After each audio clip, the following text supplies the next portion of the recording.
Hello, നമുക്ക് Maggi ഒന്ന് ഈ രൂപത്തിലൊന്ന് ഉണ്ടാക്കി നോക്കാം. അതിന് വേണ്ടി എന്ത് ചെയ്യുക, മാഗി ഒന്ന് വേവിച്ച് എടുത്ത് വെക്കുക. ഒരു ഓട്ടയുള്ള പാത്രം ഇട്ടിട്ട് അതിലേക്ക് വെള്ളമൊക്കെ ഓർത്ത് കാണിക്കുക. അതിന് ശേഷം ഒരു പാത്രത്തിലേക്ക് വെളിച്ചെണ്ണ വെച്ചതിലേക്ക് പച്ചക്കറികളൊക്കെ ആഡ് ചെയ്യാം.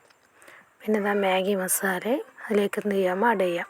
പച്ചക്കറി ഞാൻ എൻ്റെ കയ്യിലുള്ള മാത്രം എടുത്ത് ആഡ് ചെയ്താൽ കേട്ടോ. അപ്പോൾ ക്യാരറ്റ്, ക്യാപ്സിക്കം, ഗ്രീൻ പീസ്, കടല, പിന്നെ വലിയ ഉള്ളി, തക്കാളി, മാഗി മസാലയും കൂടി ഇതിലേക്ക് ആഡ് ചെയ്ത് ഏകദേശം വെന്തതിന് ശേഷമാണ്, പച്ചക്കറി വെന്തതിന് ശേഷമാണ് ഞാനിതിലേക്ക് മാഗി മസാല ആഡ് ചെയ്തത്. എന്ത് ചെയ്യുക, അതിനെ നന്നായിട്ടൊന്ന് ഇളക്കി യോജിപ്പിക്കുക. ശേഷം നിങ്ങളുടെ കയ്യിലൊക്കെ സോയാ സോസ് ഉണ്ടെങ്കിൽ അത് ഇതിലേക്ക് എന്ത് ചെയ്യാം, ആഡ് ചെയ്യാം. ഞാൻ എൻ്റെ കയ്യിലുള്ളത് കൊണ്ടാണ് ആഡ് ചെയ്ത്, ഓപ്ഷനിലാണ്. നിങ്ങൾക്ക് വേണമെങ്കിൽ മാത്രം ആഡ് ചെയ്താൽ മതി. അതിലേക്ക് സോയാ സോസും കൂടെ ആഡ് ചെയ്ത് നന്നായിട്ട് എന്ത് ചെയ്യുക, ഇതിനൊന്ന് ഇളക്കി യോജിപ്പിക്കുക.